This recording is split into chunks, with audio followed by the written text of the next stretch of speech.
شافني، انما اللجان الوسخه بتوعكم اتفضل. ادي هشام نصر اهو تاني، وادي عمرو الجناوي. طب محمود الخطيب خسر اهو، انتوا معاه اهو. انا اسمها ايه؟ والواد ابو دان عبد الله جورج اهو. وطبعا موضوع البذل استنضف كله كله. غير اللائحه يا جماعه عشان امشي. غير اللائحه بفلوسه، اوريكم ازاي. طيب مشيت دول بقى كده، شفت كل ده هشام نصر اهو تاني هشام نصر. شوف يلا هات يا عم، هات لنا هشام نصر كده تاني. فجأة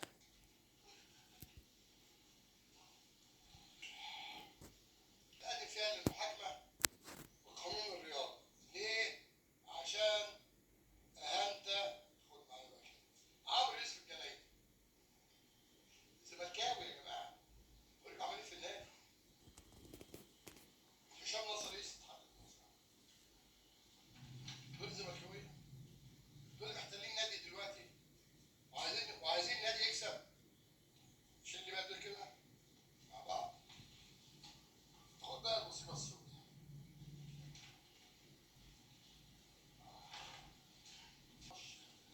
شمس الناصر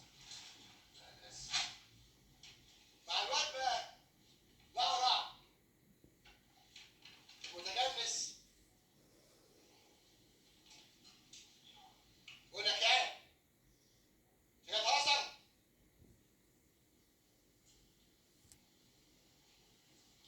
بص يا سيدي، بيقول له ايه بقى يا ابني؟ بيقول له الواد المجرم اللي ساب تركي الشيخ الراجل المحترم بيديله على قفاه، بيقول له ايه؟ بيقول له لا اصل البطولات عشان الناس اللي فاتوا سابوا لنا مشاكل احنا يعني اسيادك. بص يا بيه، بيقول له ايه بقى؟ ده مين اللي بيقول؟ هشام. بيقول له ده التاني، بيقول له هو القيد موقوف، والتاني مجرم. لما كنت بتعادل كان بيعمل مصايب وعمل مداخله مع الفريق كامل، قال له هيمشي امتى؟ قال له لا ما هو القيد موقوف بسبب بقى. طب خد المفاجاه دي وحط امك انت وجوه. تعالى يا ابني قرب مني بقى كده. اتحاد مصر كرة اليد، اتحاد مصر كرة اليد ايهاب العازم 23/11/22. بيقول له ايه؟ سيد مدير التنفيذي نادي الزمالك هذا اي كلام، بناء على شكوى مقدمه من لاعبي الفريق الاول رجال بناديهم بخصوص تظلمهم من عدم حصولهم على مقدم العقد 21/22. انا ما كنتش موجود. على فكره يا جماعه انا جاي هوريكم نص 2/22 تمام؟ والدفعات الشهريه شهور ونص سبتمبر اكتوبر 22 ما كنتش موجود. خلاص؟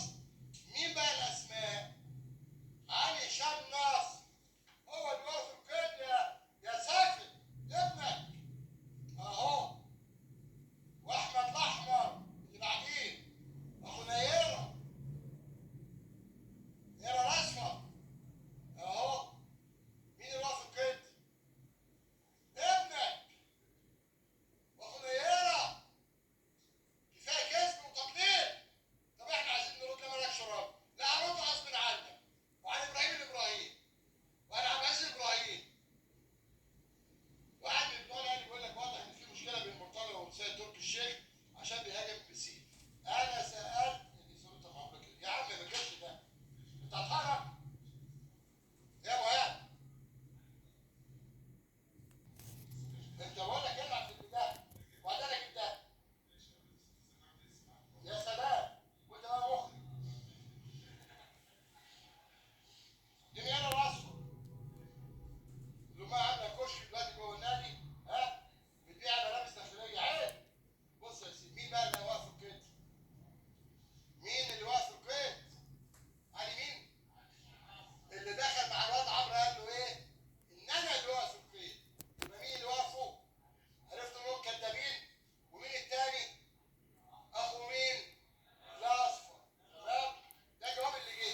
يجي عشان يشطب